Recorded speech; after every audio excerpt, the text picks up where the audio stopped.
I used to joke that my badge didn't open the front door so much as it shackled me to a fluorescent dungeon in Austin, Texas. My name's Tara Mitchell, senior hardware engineer on paper.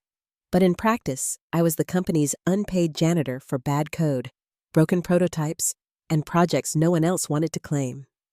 Most mornings, I showed up with a travel mug full of sludge that only legally qualified as coffee, walked past the motivational posters peeling off beige walls, and sat down at a desk that looked like an archaeological site of unfinished fixes. If something beeped, sparked, or refused to boot, they dropped it on my lap. The quiet girl with the steady hands would handle it. That's what I was to them, an invisible patch kit with a pulse. The CTO, Rick Harper, made sure I never forgot it. He had a buzz cut so sharp it looked like he got it done with a cheese grater, and a voice that could turn a morning meeting into a funeral. Rick treated every stand-up like open mic night at a comedy club only he thought was funny. "Time to trim some dead weight," he'd say, mug raised like a judge's gavel, smirk daring us to laugh. And laugh we did, because silence was career suicide. I learned to nod at his insults, the way overworked women nod when rent's due and leverage is a fairy tale. Inside, though, my chest was a kiln burning hotter with every forced chuckle. My colleagues were decent enough in private, quiet gratitude when I fixed their mistakes at midnight, quick thank yous scribbled in Slack. But the second Rick entered the room, they folded into themselves like origami. Nobody spoke up, nobody risked it, so I wore the mask. Efficient, compliant, forgettable. At least forgettable bought me job security, or so I thought. The truth was, forgettable meant replaceable, and yet, every night when I left that building with its humming lights and air-conditioned despair, I didn't drive straight home. I drove to a 2-car garage that hadn't seen a car in years, a place cluttered with soldering fumes, scavenged circuit boards, and the faint smell of ambition dressed up as failure. That garage was mine. My private lab, my therapy, my rebellion. There, I wasn't just a repair girl for someone else's bad ideas. I was a builder. I was a designer. I was the only person who believed the things I made could matter. On the shelves sat dozens of half-finished experiments, drones that twitched like nervous pigeons, circuits that lit up once and then died like mayflies. And in the center, one prototype sensor I'd been quietly nursing into life. It wasn't pretty. Nothing made from scrap capacitors and heat-stressed copper ever is. But it worked. Barely. And working barely is still working. That little device represented something my cubicle never could. Freedom. Most nights, I'd collapse on a folding chair, hands raw from solder burns, listening to the cicadas outside scream like they were mocking me. I'd imagine what it would feel like if one of these projects ever made it beyond these 4 cracked walls. If I ever built something no manager could dismiss as overhead. The company saw me as filler, but the garage told me otherwise. Still, bills don't pay themselves. So every morning, I put on my badge, passed through those buzzing doors, and let Rick play tyrant while I played silent. They thought I was just their patch kit. They didn't know I was soldering a future in secret, line by fragile line, waiting for the day it would matter. And that day was closer than even I dared to believe. The thing about carrying invisible weight is that it doesn't announce itself with alarms or flashing lights. It just seeps in, drop by drop, until your spine curves under the pressure and you forget you were ever supposed to stand tall.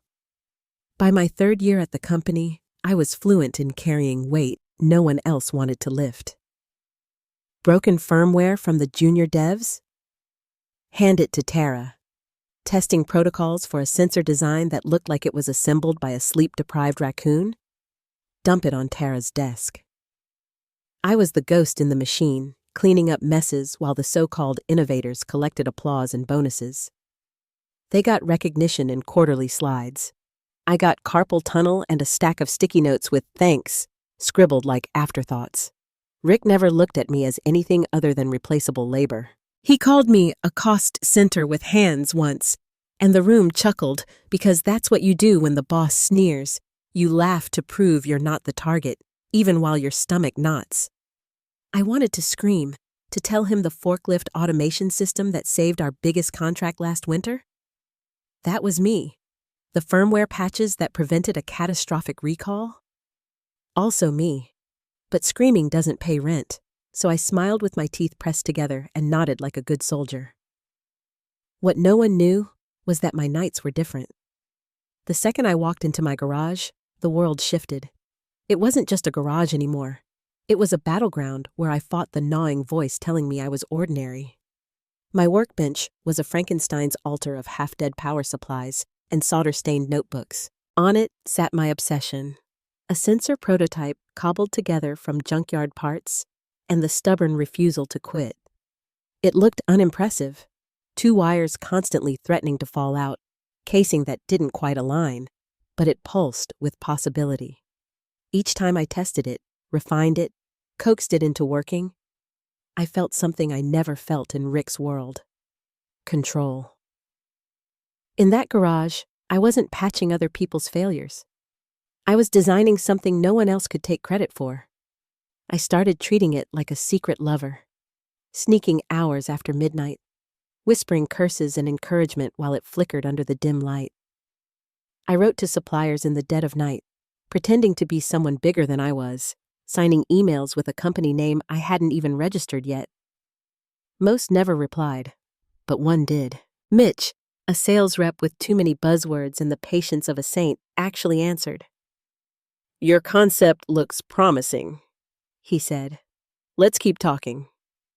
4 words that kept me alive through weeks of soul-crushing days. My hobby, as Rick would sneer later, wasn't about tinkering for fun. It was survival. It was the only part of me that still believed I had a future beyond fluorescent lights and backhanded jokes. Every late-night email, every solder burn, every spreadsheet scribbled with sourcing options was my middle finger to a system that told me to stay in my lane. But living 2 lives is exhausting. By day, I was the obedient employee, fixing spaghetti code and nodding at insults. By night, I was an outlaw in my own story, stringing together stolen hours and salvaged parts like pearls on a frayed thread. There were mornings I came into work with resistor imprints still on my cheek, praying no one noticed. They didn't, of course. They never looked that closely. They were too busy laughing at Rick's recycled jokes or pretending not to see who was really holding the company together. Still, I carried on. The invisible weight grew heavier each day, but so did the pulse of my secret project. Somewhere deep down, I knew one day these 2 worlds would collide. The fluorescent dungeon and the humming garage, and when that happened, something would break. I just didn't know yet which world it would be. The collision came quietly, disguised as just another email. It was a Tuesday morning, one of those gray Texas days where the sky looks like wet concrete and the office lights buzz louder than your thoughts. I was still half asleep, debugging a firmware regression some genius had introduced, when my inbox pinged. Subject line, "Welcome to the Supplier Integration Network." At first, I thought it was spam, some phishing attempt dressed up in corporate drag. But when I clicked, the logo was real, the sender was verified, and the words hit me like a live wire. "Your prototype has been accepted for integration." My eyes flicked back and forth across the screen, reading the lines over and over, waiting for the catch. But there wasn't one. They were slotting my sensor, my scrap-born Frankenstein, soldered together in a garage that still smelled like mildew, into a national supply chain pilot. A purchase order number, a FedEx account, and a line that said, "We look forward to working with you." I blinked so hard, I thought I'd shut down my brain. My pulse hammered against my ribs. I laughed, a short, cracked sound that startled the guy in the cubicle next to me. He looked up, confused, but I just shook my head and stared at the screen like it had performed a magic trick. 10 hours earlier, I'd been just another disposable cog in Rick's machine. Now I had leverage, even if no one else knew it yet. I wanted to stand on my chair and scream, "Do you see this? Do you see what I built while you were laughing at me?" But instead, I closed the email, minimized the window, and went back to typing like nothing happened. Because that's how you survive in places like this. You hide your victories so no one can steal them. At lunch, while my coworkers scrolled Instagram and complained about cafeteria coffee, I sat there humming under my breath, my mind miles away. Every bite of my stale sandwich tasted like possibility. Every mundane conversation sounded like background noise in a movie where I was secretly the lead character about to reveal a twist. By the time afternoon rolled around, I was back to patching bugs, answering questions, keeping my head down. No one noticed the spark in my chest. No one asked why I couldn't stop smiling at nothing. And that was fine. Better they didn't know. Because this wasn't just good news. It was dynamite.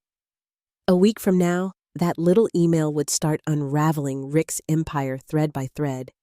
But at that moment, all I felt was the strange, giddy relief of a drowning swimmer finding air. I'd been walking around half dead for years, and suddenly the world reminded me I wasn't just alive, I was dangerous. Of course, I didn't realize how dangerous. Not yet. For the rest of the day, I kept my secret tucked between my ribs, humming with electricity, waiting for the moment when everything would finally break, and for once, it wouldn't be me. The unraveling didn't come with fireworks. It came with a manila folder slapped on my desk like a death warrant. It was Friday morning, the kind where my hoodie felt like armor, and my playlist was the only thing keeping me from collapsing.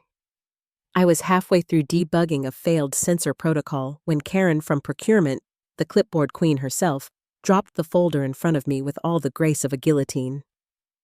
"Rick wants to see you. Now." Her eyes had that gleam, the kind people get when they smell blood that isn't theirs. I opened the folder and froze. Inside was an invoice addressed to Viren Technologies LLC with my name in bold as the contact. One of the suppliers had routed a test batch ahead of schedule, and it landed right in Rick's lap. My stomach dropped so hard I thought it might break through the floor. By the time I stepped into Rick's office, I could already smell the peppermint gum he chewed to mask his stress. He sat there gnawing on the arm of his glasses like it made him look intellectual instead of constipated. He tossed the invoice across the desk like it was a dead rat. "Want to tell me why I'm learning about Viren Technologies from a supplier who thinks you are their new partner?" My throat closed. Words tried to crawl out, but hit a barricade of panic. Finally, I forced them through. "It's a side project. I cleared it with legal last year. My contract doesn't prohibit external work, only conflicts of interest. And this isn't one. It's not even the same product line." He stood up slowly, theatrically, as if the dim office were a courtroom and he was delivering a monologue. "A side hustle, huh? Thought you could run Etsy for nerds on my clock while I'm signing your checks?" My jaw clenched so tight it ached. "It's not Etsy. It's a legitimate integration pilot, and I never used company time or resources." But I could see in his eyes that I'd already lost. He wasn't listening. He was staging. He waved me into the main conference room where half the engineering team was gathered for what was supposed to be a dry performance review. Instead, it turned into my execution. Rick strutted in behind me, holding up the invoice like a smoking gun. "She's been double-dipping," he announced, "taking advantage of our goodwill while building her little toy business on the side. That's what happens when loyalty dies." The silence was suffocating. A few people looked at their shoes. One guy actually winced. No one defended me. Not one. I stood there burning, the shame so heavy it felt stitched into my clothes, pressing against my skin. Every late night I'd stayed behind fixing their disasters, every project I'd salvaged from ruin, it all vanished under Rick's theater. By 3 p.m., HR slid a termination letter across the table. Effective immediately. They didn't let me pack. It handed me a box with my coffee mug and a single Post-it that said, "Good luck," in chicken scratch handwriting. That was their farewell.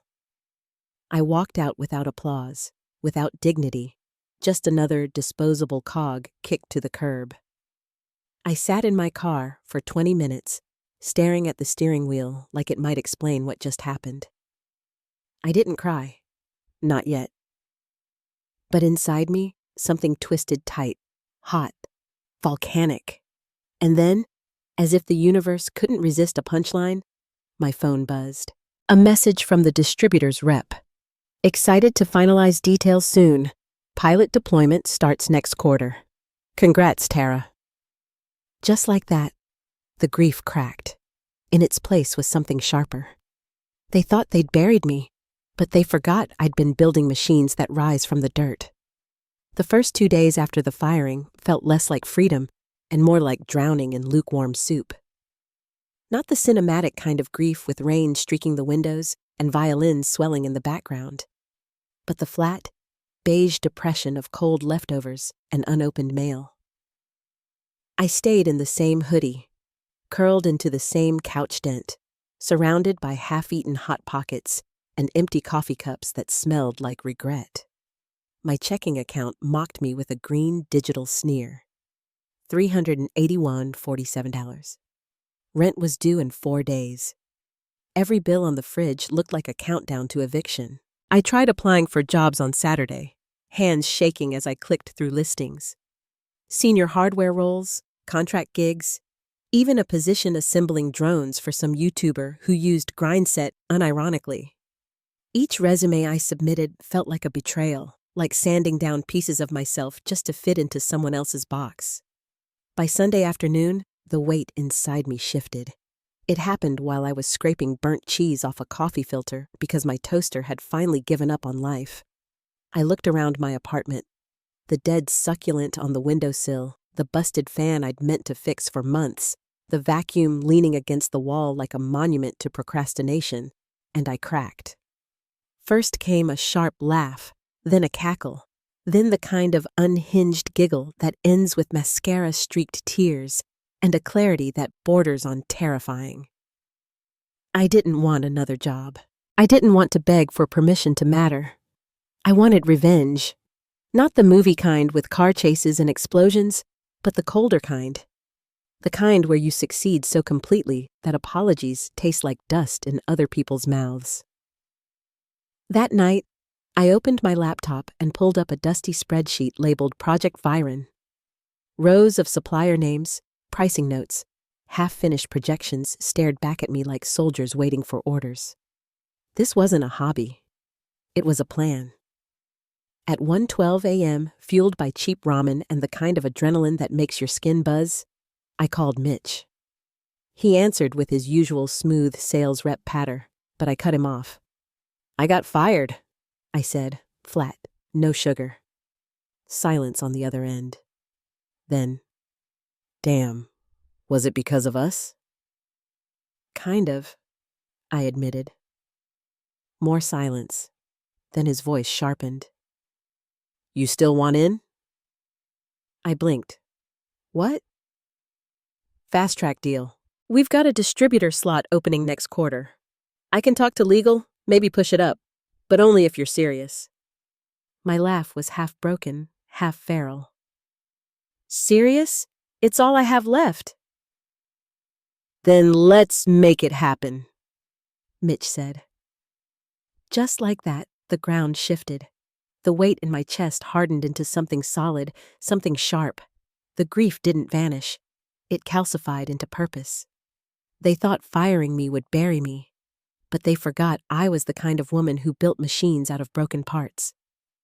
And now, finally, it was time to build myself.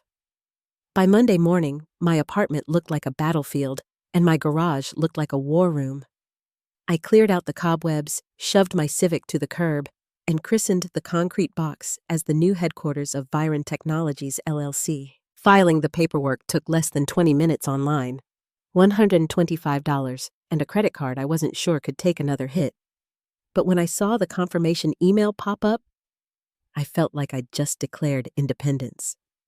It didn't matter that my office was a slanted concrete coffin with a broken light fixture and shelves that sagged like tired shoulders. It was mine. Extension cords coiled across the floor like vipers. Old IKEA shelves groaned under bins labeled in Sharpie. Capacitors, thermal glue, do not touch unless you want to die.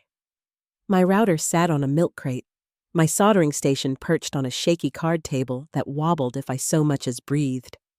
The kitchen lights flickered every time I powered up the iron, but the hum in that garage felt more alive than any fluorescent office cube I'd ever sat in.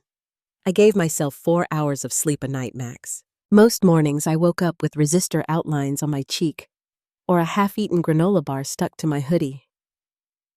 Coffee became oxygen. I ate standing up, tapping invoices into a spreadsheet with one hand while tightening bolts with the other. By Thursday, my last 300 had transformed into a bulk capacitor order. I signed the invoice like it was a royal decree, my hand shaking but steady enough. That night, I slurped ramen not out of desperation, but principle. This was what building from nothing looked like. By Friday, I had my first subcontractor, a retired machinist from Tulsa who thought I was one of those weird ladies doing weird things in tech. He meant it as a compliment. I smiled more that week than I had in months. Still, the fear never fully left.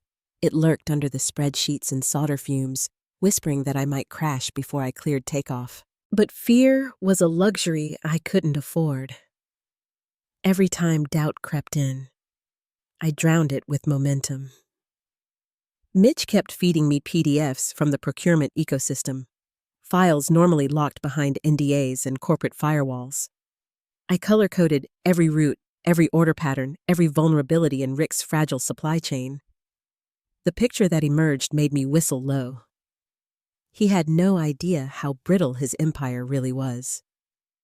Meanwhile, the emails started trickling in. A robotics startup wanted a small order. A hardware tinkerer's forum moderator asked if I was hiring. Then the big one hit. A starter batch contract, barely enough to cover half a month's rent, but with my name, my company's name, on it. I printed that contract and taped it to the garage wall. It wasn't money yet, but it was oxygen, proof that this wasn't a fever dream. I wasn't just a patch kit anymore. I was a supplier. My supplier. That realization lit something in me that no paycheck from Rick's world ever had. And yet, I didn't gloat. Not out loud. I didn't post on LinkedIn, didn't send a smug email to my old team. I just worked, hour after hour, line by line, because control doesn't come from noise.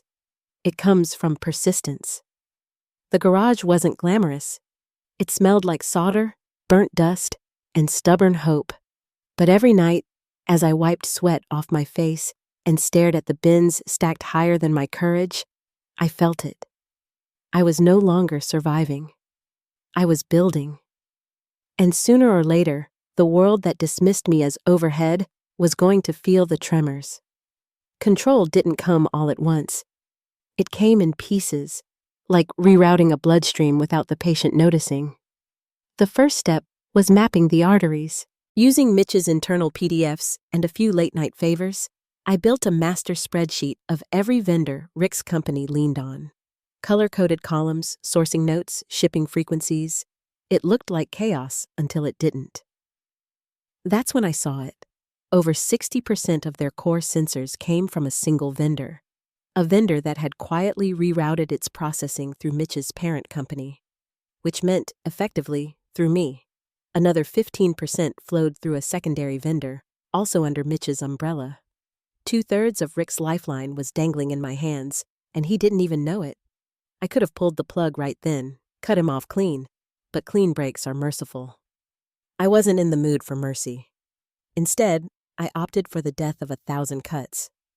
Delays here, a backlog there, confirmation emails that took an extra 24 hours to process. Nothing catastrophic, just enough to gum up the gears, enough to make operations twitch. Meanwhile, I kept building my own reputation. A robotics startup placed a rush order, and I fulfilled it faster than expected. A local warehouse tester sent a thank you note for the detailed diagrams I slipped in with their shipment. The same people who once ignored my ideas in Rick's world were now sliding into my inbox with cautious congratulations. I read their messages in silence, half grinning. Funny how quickly people notice you once your name is stamped on their invoice. Then one night, just past 11, Gabe, the junior engineer I used to mentor, emailed me. Subject line, "Don't hate me for this." Attached was a spreadsheet, meticulous and terrifying.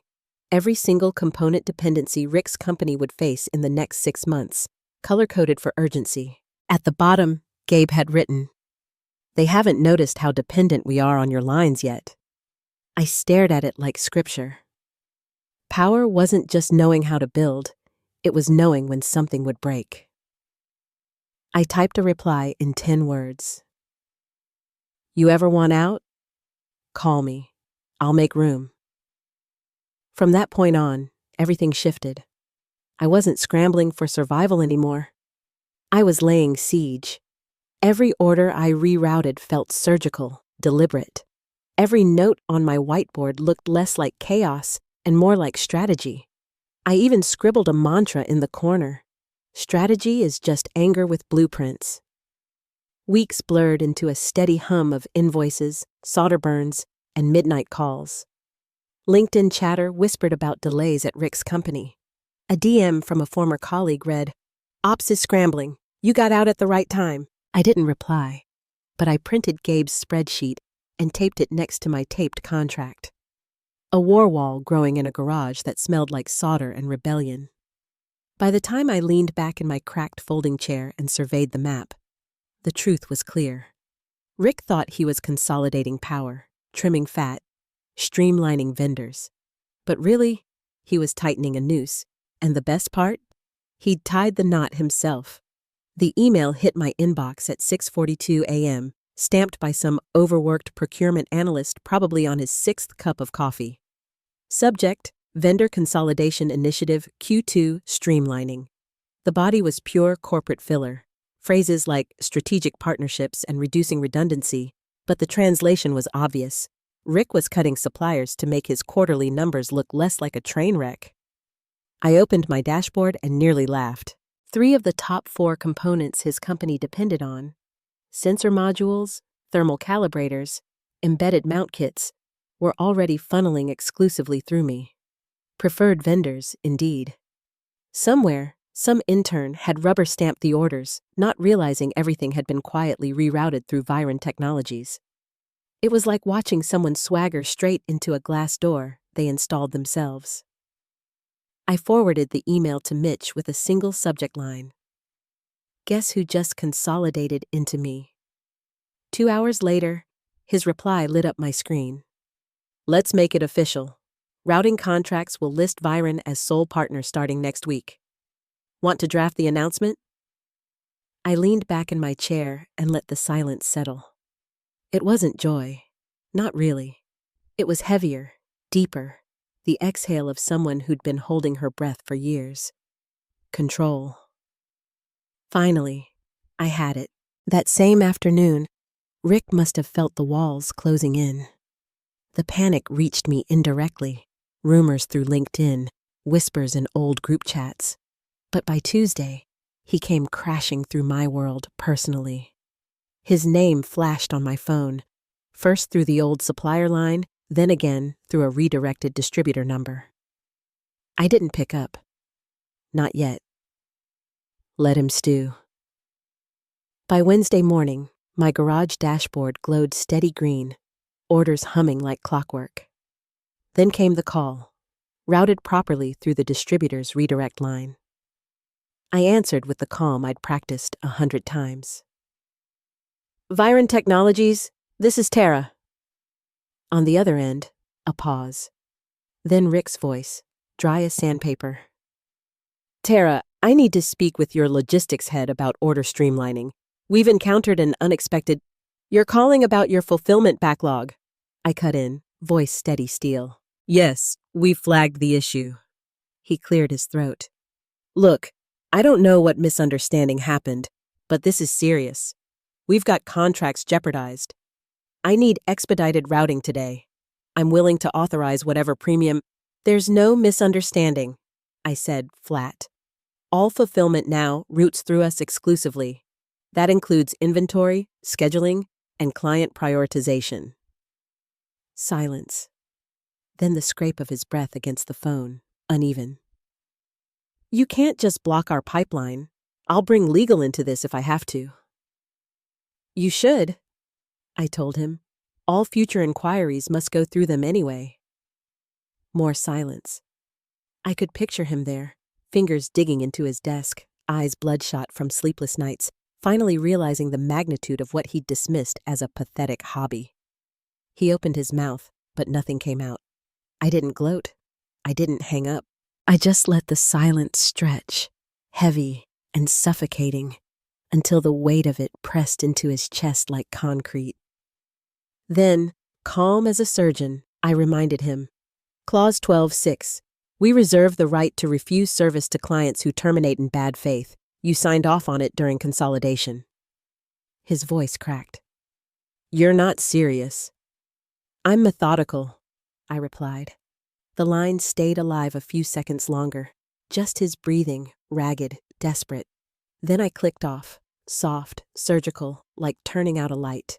No drama, no echo, just finality. Later that week, someone leaked the recording. Forums exploded, engineers clipped it into memes, HR blogs called it the call that ended the old guard. But in that moment, for me, it wasn't about revenge or headlines. It was about truth. The same voice they once mocked was now the only one with the power to say no. And I had. By Thursday, Rick was gone. Not vanished in the dramatic sense, but erased in the corporate way. His photo removed from the leadership page, his name stripped from internal memos, a press statement so lukewarm it could have doubled as bathwater.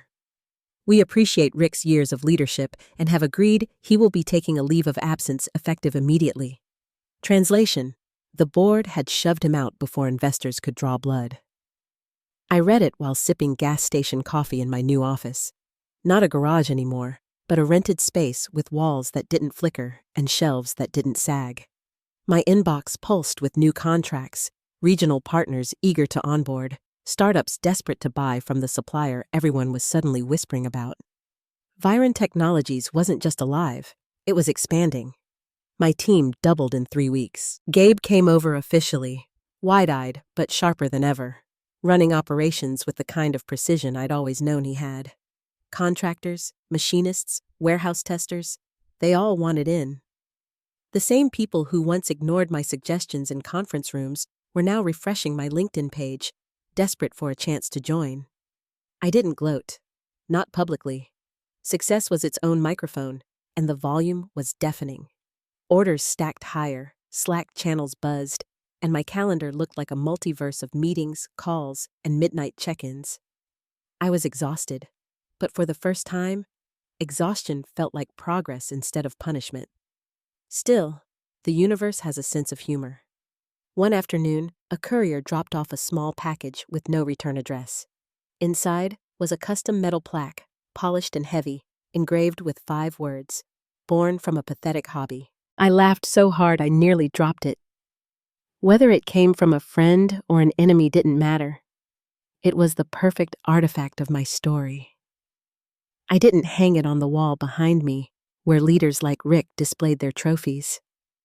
I placed it squarely on my desk, right in front, where every vendor, partner, and intern would see it the moment they sat across from me.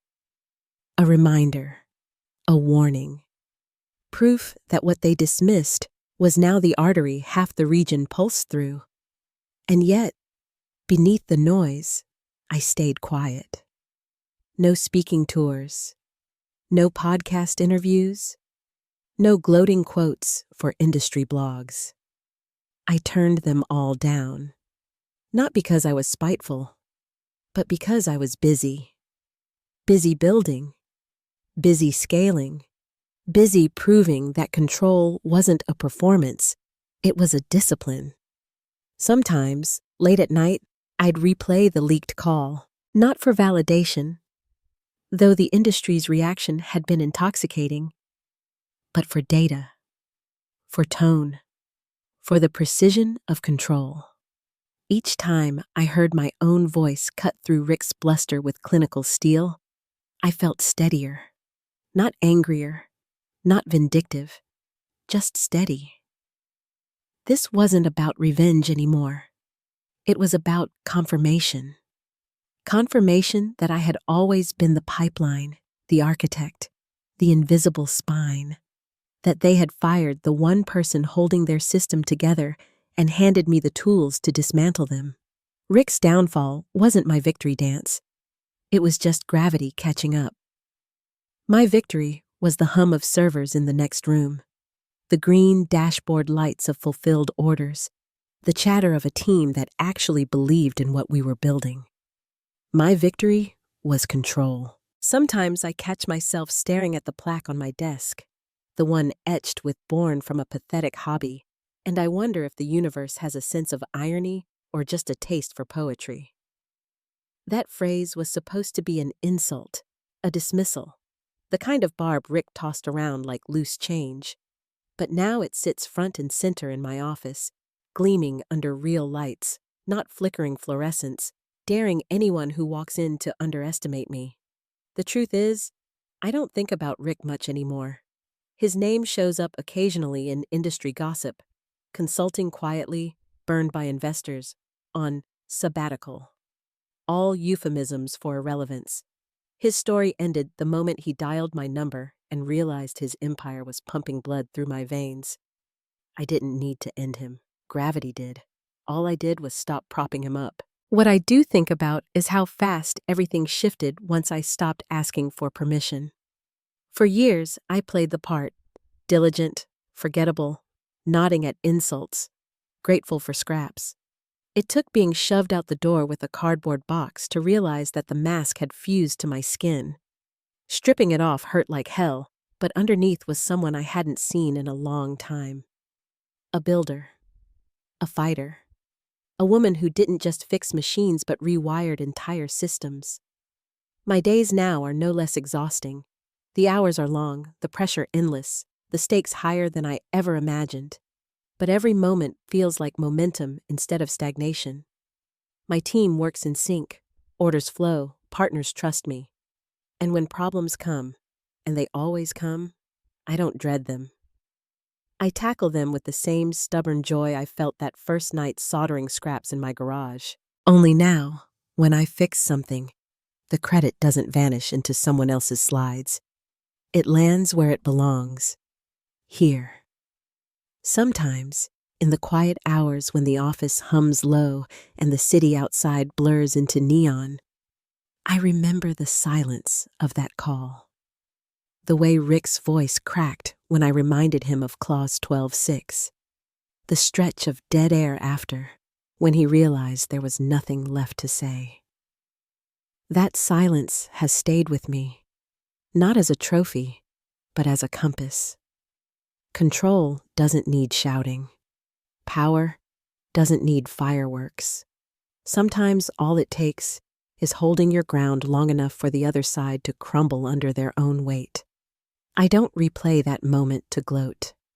I replay it to remind myself what it feels like to wield calm like a scalpel, not a hammer. To prove that revenge isn't about rage, it's about precision. The funny thing is, the industry still wants me to package this story as inspiration. Invitations pile up, panels about women in tech, keynotes on resilience, podcasts on startup grit. I decline most of them.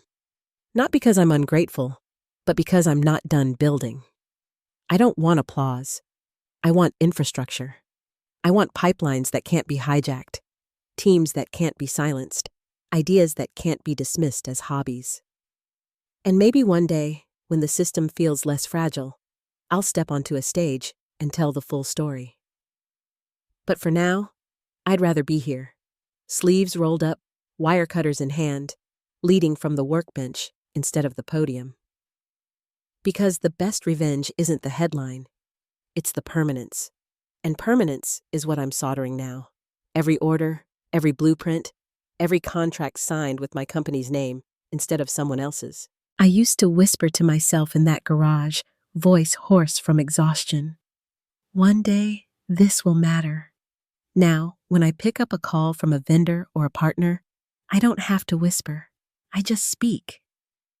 And the same voice they once tried to silence is now the one they have to call to survive.